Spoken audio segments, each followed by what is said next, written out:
Okay, we will get started. It's 7.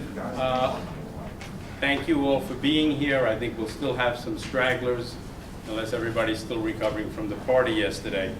But we certainly don't have the numbers we usually do tonight.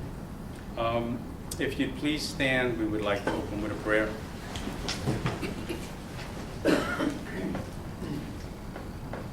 Father in heaven, once again, we're here trying to do what has to be done to return this country to where it should be, to where it was founded under your divine providence. Bless our work, bless our families, bless those who serve this country and who put themselves in harm's way, and their families. I know, as I said before, you keep testing us, but we will continue to do what we think is right, and with your help, we will eventually succeed. Amen. Please remain standing for the pledge. I pledge allegiance to the flag of the United States of America and to the republic for which it stands, one nation, under God, indivisible, with liberty and justice for all. Thank you. A few thoughts before we get into the program tonight. Last night, many of you were at the party we had over at the Packer Club. For those of you who couldn't make it, we really had a good time. We had probably 75 people show up. We had leaders from about 10 different Tea Party organizations that I coordinate with showed up, which I thought was really, really nice of them. I think we had a good time. I think it was necessary for us to come together socially, to share our concerns, to support each other moving forward, and to just break bread, have a drink, and get to know each other in a social way, because many of us have worked so hard for so long and we're so disappointed. We needed some time together, and I hope those of you who were there left feeling a little better than when you came in. That was the intent, so I hope we did that. A couple of housekeeping issues. There's a few things coming up. I'm not going to go into them in detail because there are so many. And I did send out an email to everyone today. If you haven't checked your email yet, our friends at Morris Patriots put a great update together on some of the things that are going on, things that we should be aware of. One of them is the Americans for Prosperity is having a bus trip down to DC on the 13th to raise our voices against the damage that a lame duck Congress can do, and to make some noise about the fiscal issues that are going on. There's also many issues going on here in the state which are threatening our sovereignty, our property rights, some of the sustainable New Jersey legislation, which sounds wonderful at face value. You need to take a look at it. At our last meeting, we had Rich Matriciano from Sussex Tea Party speak to us about Agenda 21. There's going to be more of that coming up. Believe me, this is a subterfuge attack on our sovereignty as Americans. You couple that with the treaties that are coming before the UN right now, again, all with wonderful names, you know, the welfare of the children, helping the disabled, the laws of the seas. They all sound wonderful, but every one of them will strip away our sovereignty as American citizens.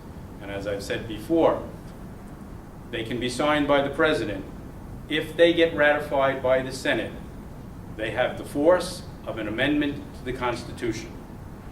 So if the act, one of them that's going through right now on gun rights, it's ostensibly to stop countries from selling guns to terrorists and the like, but it allows for gun control. if it goes into effect, it supersedes the Second Amendment to the Constitution. Okay, so we have some real heavy-duty threats here. We can stop this by putting pressure on our senators. When I say our senators, I don't know that our New Jersey senators give a damn about what we say. But there are the Republican senators who, if they stand strong, can make sure this doesn't get ratified because it needs a 2/3 vote. But depending on them to stand strong is nowhere near a given. So these are things that we need to make some calls on.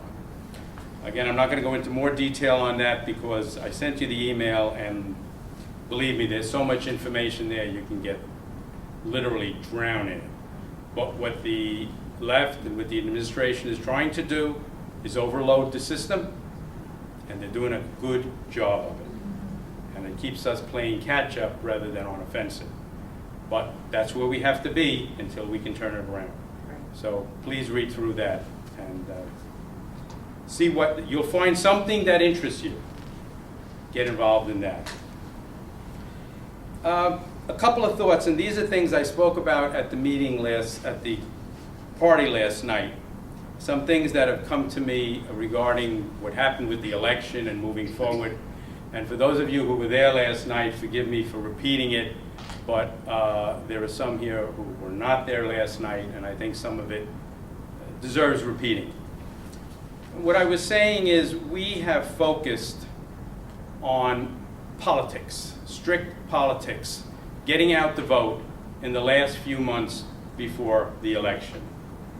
And I think if we continue to do that, we will continue to fail, because we're facing a different society than the society we think we had in this country.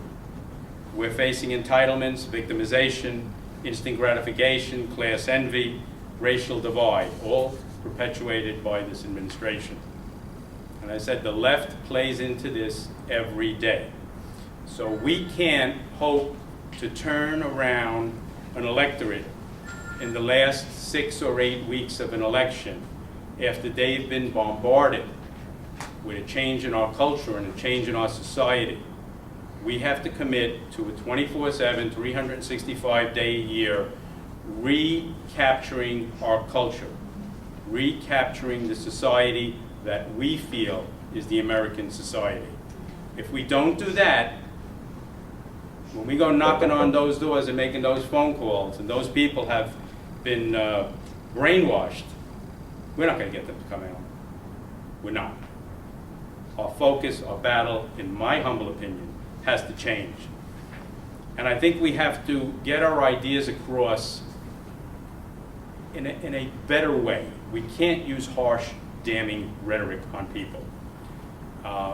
We need to promote our values. We need to live them and our ideals. We need to market them. We need to make them a product that everyone wants. We have to make our product, conservatism, on the top shelf more appealing than the nanny state, which is being sold now. That's the tack that I think we have to take. And look, I don't know how we can do that. I don't have answers to that. But as I suggested last night with 10 group leaders there, I think it's something we each should start talking about. And we will be talking about it here in our upcoming meetings. We will be focusing on cultural issues, societal issues, in addition to the strict political issues. Because one without the other, my friends, is not going to make it. We're going to do the same efforts. We're going to come out just as disappointed in the end, because these people are living a different life. And we have to be the ones to tell them what a better life is. And we have to present it in a positive attitude going forward. So really what we have to do is take back our institutions, our schools, even our churches. Tonight we'll be talking a lot about schools, the parental rights, the things that we forfeited, and how to get them back. So I hope tonight is, what's the right word? I hope it means something to you. I hope you take something from it, and I hope you want to get involved in it. And the one other thing I mentioned last night, and I'm going to say it again tonight. It's something that's really been bothering me. And I started with a quote from Edmund Burke. And it's, quote, "It is not what a lawyer tells me I may do, but what humanity, reason, and justice tell me I ought to do," end quote. Because we are getting bombarded with hearing about what our children can and cannot say in their schools, when they write a poem, when they give a valedictorian speech, when they pray on the football field. We're just being told, you can't do that. No, take that word out of your address. No mention of God. And we roll over and say, oh, it's a shame. When did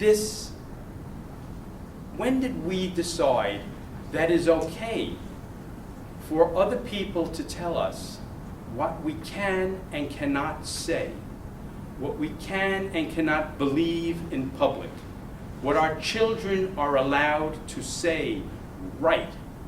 When did we allow that to happen? Because when we allow that to happen, we allow the state to control how our children are being raised. We forfeit our rights as parents when we don't stand up and say, who the hell are you to tell me what my kid could say? So it's really been bothering me, and I'm trying to get across to you, it's time to stand up. It's time to play hardball. It's time to be as tough on them as they are on us. And when they say you can't do this or you can't do that, we need to say, no, Susie, put the poem in the way you wanted it, and I'll bring it to school and I'll put it there. And on the football field, pray if you want to pray. And if you're giving a valedictorian speech and they tell you no, say what you want to say. Let them come and arrest you from that podium and drag you to jail. Put that on the front page of the newspapers. Watch that happening all over the country. Do you think this country is just going to say they got what they deserved? Or do you think this country is going to rise up and say it's about damn time? I think I know what's going to happen. But it's not going to happen until we do it. And it has to be universal. We really have to do it on a large scale. Otherwise, there will be that one person being punished. But if we just civil disobedience, if that's what it is, then that's what it is. I don't think it is. I think it's an unjust law. I think we're allowing politically correct speech and regulation to strip away our rights as American citizens, and even more so as creatures who were made in the image and likeness of God. Nobody should get in the way of that. Will you be ridiculed if you do that? Yes. Will you be demonized? Absolutely. Will the politically correct hate you? Damn right. And in the words of Winston Churchill, I quote, "You have enemies? Good. That means that you've stood up for something sometime in your life," end quote. So my friends, we have the high moral ground, but we have to hold it. We have to take it, and we have to go on the offensive. And as I said yesterday, the people who are involved, the people who are active, like you people who come here and the other people who get involved, we're the militia, we're the fighting force. If we expect to inspire reinforcements to join us, we cannot speak of defeat. People will look to those of us who are actively involved for leadership and for hope. Do not disappoint them. Remember who we are by our very heritage. We don't curse the darkness, we light the candles. That's who we are. Now, I think that leads us right into tonight's topic, parental rights and school choice. Now, we speak very often about our Judeo-Christian heritage and how it's intrinsically woven into the fabric that is America. In tonight's presentation, we have both faiths joining together to reclaim our culture and to reclaim our children. Our two speakers are deeply committed to their respective faiths and to how only through a return to their basic traditions and the mores can we return America to its place as the beacon of liberty and hope for the rest of the world. Our two speakers tonight, Victoria Jakowski. Victoria has done a lot of work in the past, a lot of good work. She's volunteered on the National Organization for Marriage, New Jersey Family Policy Council. She's worked on the Mike Huckabee presidential campaign, Steve Lonigan's gubernatorial campaign, and as campaign manager here in New Jersey for Rick Santorum's campaign. Victoria is currently involved with the Salt and Light Ministry. I think they're having a party tomorrow night, aren't they? Yes. Yes, I'm going to try to make that. She is the liaison for legislation, research, and family policy, and that focuses on conservative legislation, traditional marriage, pro-life, parental rights, and more. And Victoria is the coordinator of the New Jersey State Parental Rights Organization here in New Jersey, and that's what she's going to be speaking on tonight. When she's done, she will introduce my old friend Israel Teitelbaum, who has been working tirelessly for school choice, that voice in the wilderness, if you will, with the Alliance for Free Choice in Education. We will start. Please welcome Victoria and Professor Howard.